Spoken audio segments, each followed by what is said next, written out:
small savers, large savers. All savers earn the highest dividends permissible at American Federal Savings and Loan.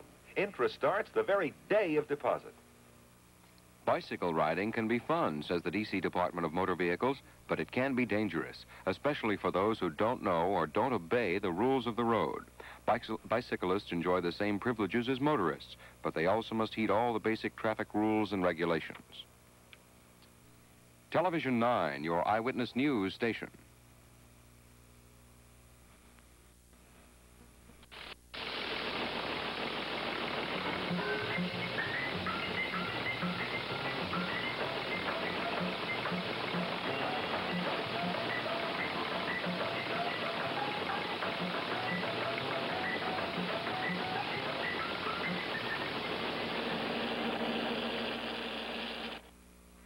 CBS News coverage of Election 72.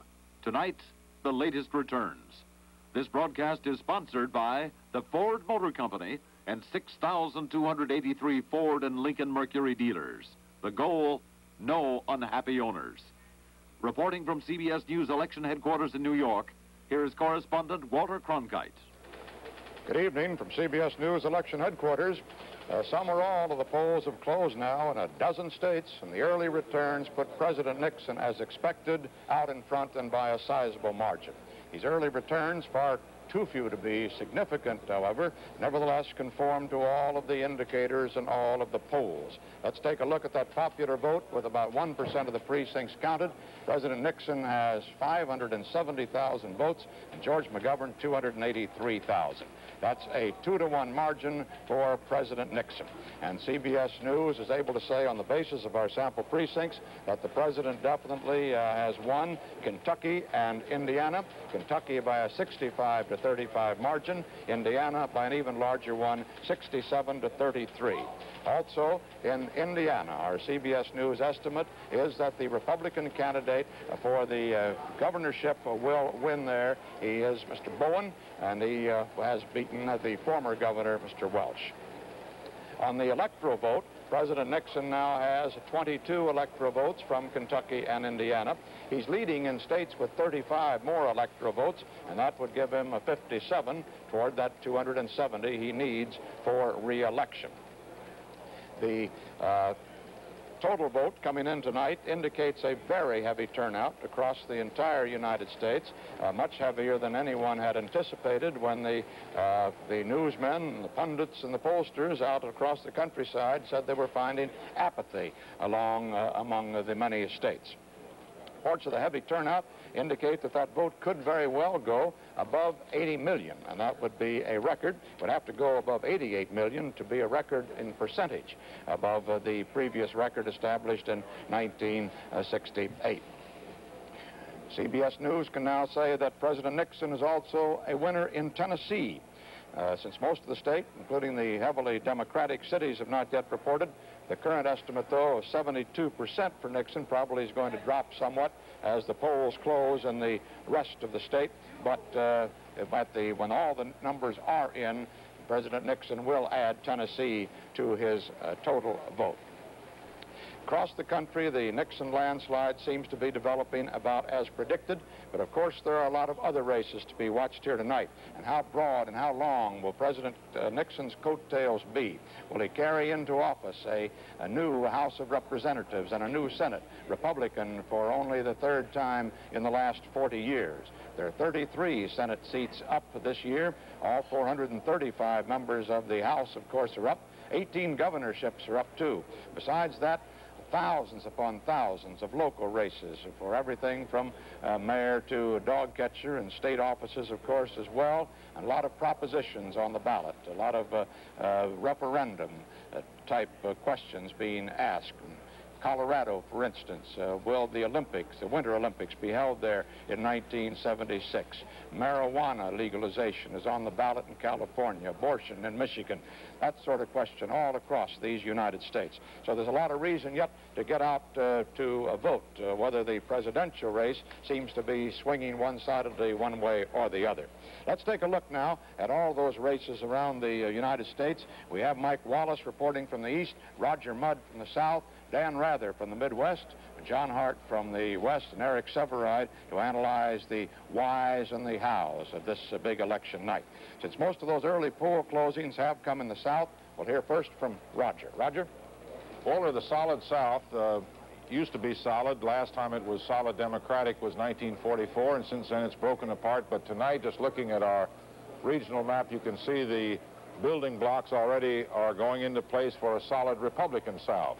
Already we have a presidential winner in Kentucky and Tennessee, and early indications are from every poll and every pre-voting sounding that the president would sweep the South, perhaps doing not as well in Texas. But tonight already he has picked up 2 states, Kentucky and Tennessee. The Tennessee presidential race, our vote profile analysis shows that the ultimate count there will be 72-28. That is, as Walter pointed out, basically an Eastern Republican vote. That percentage may drop. In the popular vote in Tennessee, with 14% of the vote in, the president is leading better than 2-1. But take a look at the Kentucky presidential race. You'll also see there in our vote profile analysis a 65-35 split over Senator McGovern. In the popular vote in Kentucky, with 50% of the vote in, he's leading easily 2-1 there. In the Kentucky senatorial race, however, Walter D. Huddleston still maintaining just a razor-thin edge over the former Republican Governor Louis Nunn. That's a Republican Senate seat being vacated by John Sherman Cooper, and if the Republicans intend to take over control of the Senate, they cannot afford to lose any seats they now have. That is one of them. And in the Tennessee senatorial race, there is evidence tonight of ticket splitting, not as much as in Kentucky. The incumbent Republican, Howard Baker, with 51,000, and Democratic Congressman Ray Blanton, 38,000. So that race looks favorable for Howard Baker. Busing was an issue there, but all indications are that Senator Baker has been able to overcome the charges by Ray Blanton that he was responsible for the appointment of a federal judge who ordered busing around Nashville.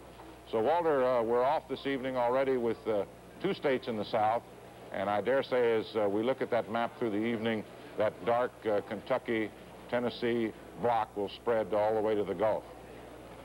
CBS News coverage of Election Night 72 will continue in a moment.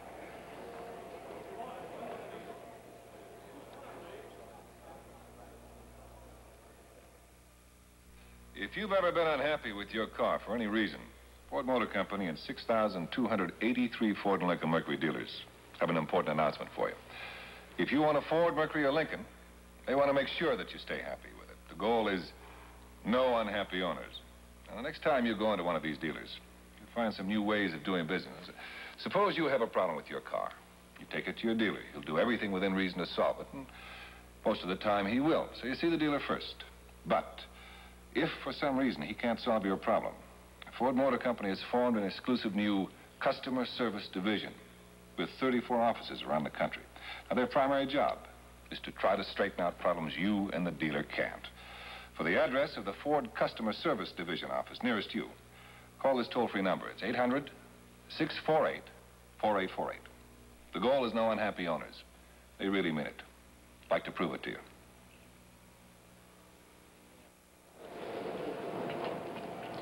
Our CBS News estimate has been able to say that Indiana has fallen definitely into its normal Republican habits tonight, and Dan Rather from the Midwest has the story. Walter, as you know, Indiana is considered the most southern of the Midwestern states, one-time bastion of the Ku Klux Klan and a traditionally Republican state. No surprise that CBS News estimates that President Nixon has carried Indiana. There may be a mild surprise, though, in the length of the president's coattails. The CBS, first of all, the figures in the presidential race, the CBS News estimate is that the president's final margin in Indiana may be on the order of 67%. Now, let's take a look at the figures in the Indiana governor's race, which was expected to be very close, with 12% of the precincts reporting. This is the president's margin over George McGovern, but since our CBS News estimate is that the president's winning margin will be on the order of 67%, those figures don't mean a great deal, except they do reinforce the idea that the Nixon sweep is running very deep in Indiana. Now, for a look at that governor's race. The Indiana governor's race was expected to be extremely close. It's an open governor's race. Matthew Welch, a former governor, the Democrat, who in the face of a President Nixon carrying Indiana in 1960, Welch, the Democrat, won the Indiana governorship. However, this year, in an attempt to come back, not for a consecutive term, but to come back, our CBS News estimate is that the Republican, Otis Bowen, a physician and the majority leader of the Indiana House, has won the Indiana gubernatorial race, and the final margin will be on the order of 59%.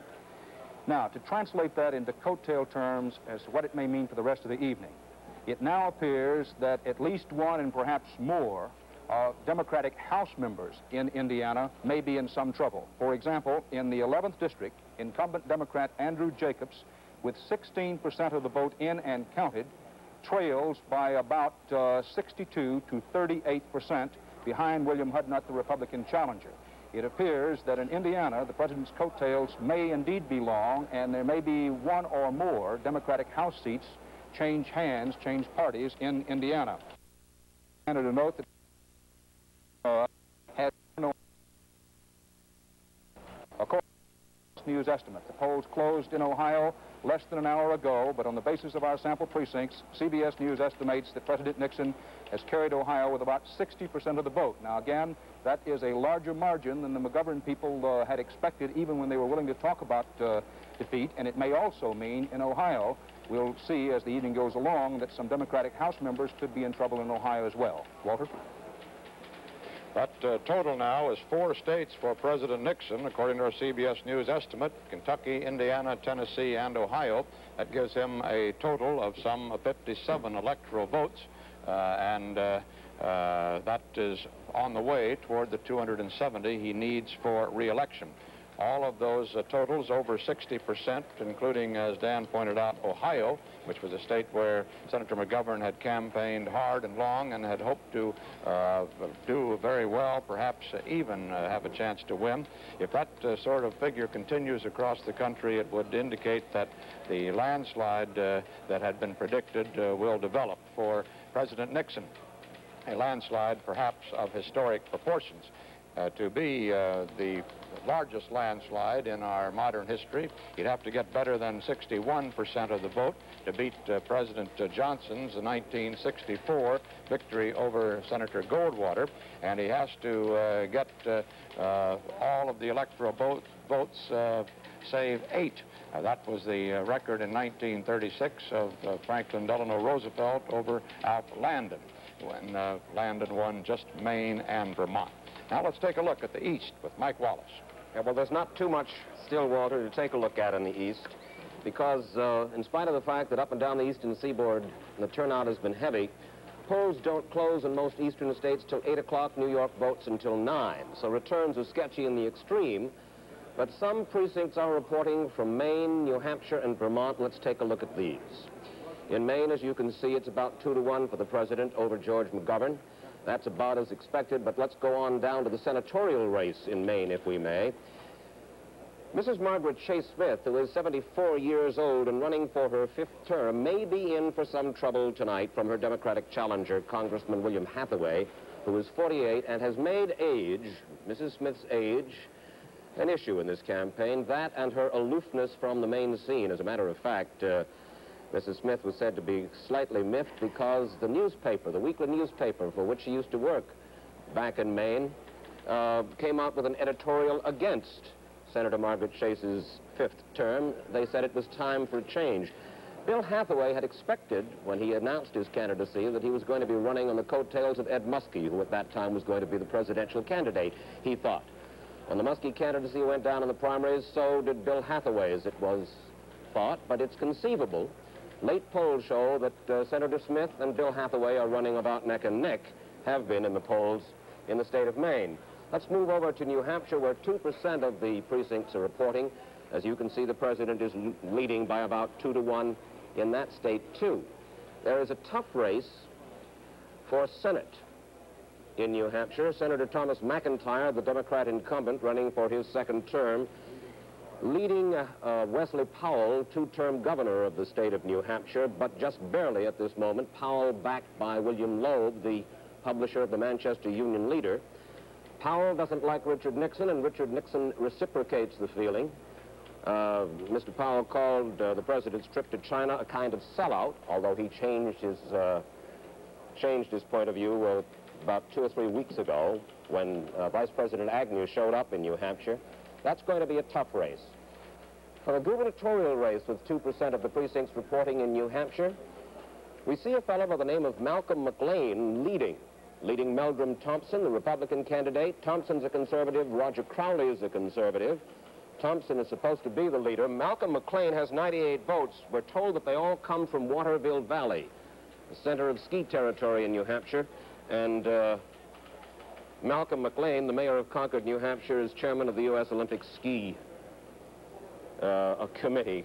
And those votes are ski enthusiast votes. Finally, in Vermont, Mr. Nixon leading by about 3 to 1, with 1% of the votes counted in Vermont. And in the Vermont gubernatorial race, Luther Hackett, the Republican replacement for Governor Dean Davis, who has retired from office, leading Thomas Salmon, the Democratic challenger. Sketchy returns, as you can see, Walter, from the east still. Popular return now gives President Nixon 773,000 votes, George McGovern 367,000. The percentage lead for President Nixon now, with 2% of the nation's precincts counted, has widened, 67% to 32%, as the landslide seems to be developing as predicted. CBS News coverage of election night 72 will continue in a moment. Yeah, what program?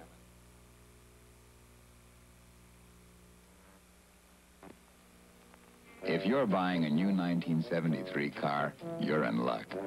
73s have tougher bumpers, so like we promised, Allstate's giving you a break on auto insurance.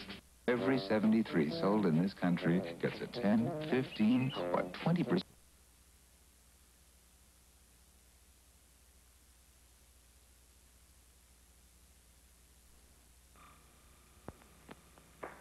On the left, Japan's biggest sumo wrestler.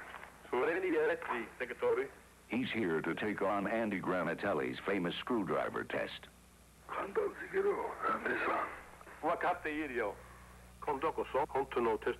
STP oil treatment is slipperier than motor oil alone, so Andy should do better. Have your service station add STP to your oil. It's slipperier than motor oil alone.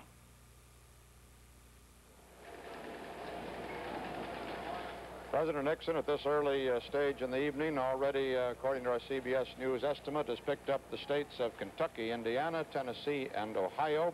He's leading in most of the other states in which just a few scattered returns have come in so far. He has won 57 of the 270 electoral votes needed for re-election.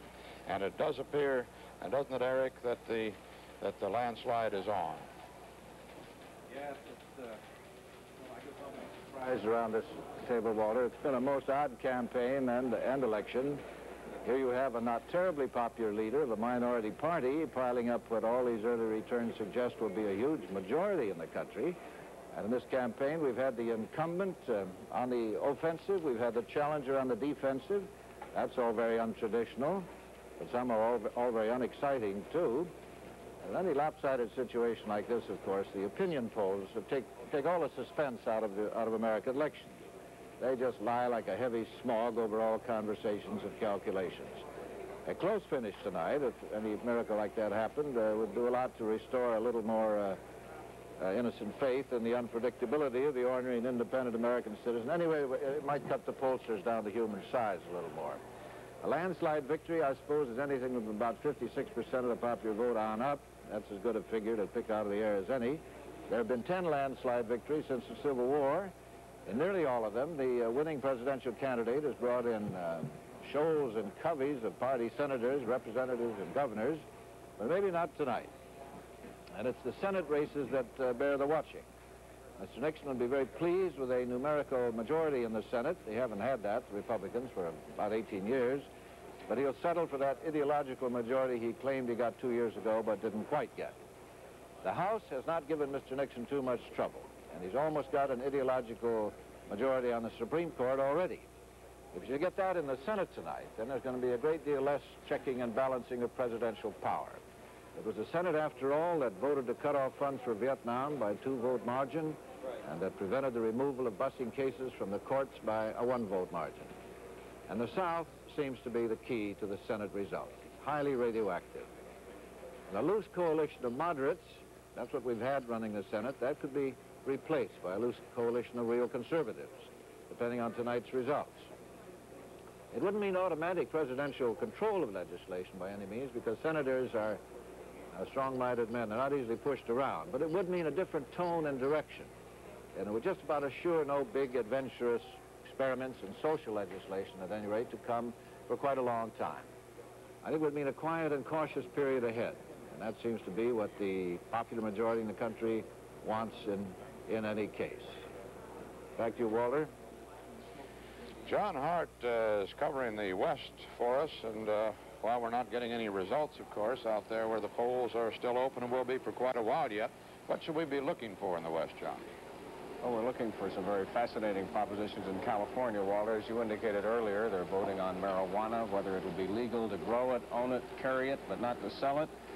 Colorado is also voting on some radical propositions, whether or not to reduce the income, that is the property tax, by 60% and as much as double the most expensive taxes of the large corporations.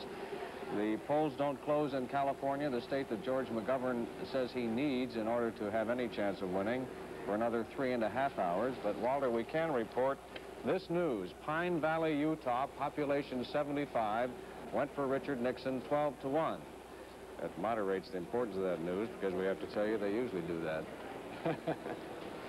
Well, the places that usually do that are certainly doing it across the country, as we get these reports from the smaller precincts and some of the more unique names around the country. And also some of those that don't normally do it seem to be doing it this year. That is, going Republican, at least on the presidential side. What we're going to be watching as the evening develops, of course, is the effect of that coattail vote.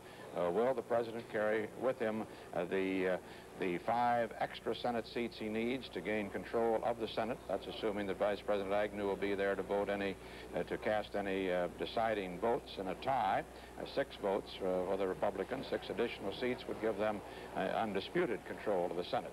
They need 39 seats in addition to holding on to the ones they've got in order to win the House. Actually, some 1/3, better than 1/3 of the elections over the last 100 years, 50 elections, 18 times, more than that number of seats have changed hands in the House. So the Republicans have a chance to do it. To sum up, the first indications we have tonight are that the pollsters are right. President Nixon appears headed toward an overwhelming re-election victory. Mr. Nixon so far is running far in front of George McGovern, and adding to his margin by picking up most of George Wallace's 1968 vote. Fairly shortly now, if present trends continue, we'll start being able to gauge that coattail effect. That is, how many Republicans will Mr. Nixon be able to pull along with him into the Senate, the House, governor's mansion, and so forth. All of this lies ahead tonight. Right now, the latest from our local stations on races in your area. This is Walter Cronkite at CBS News Election Headquarters.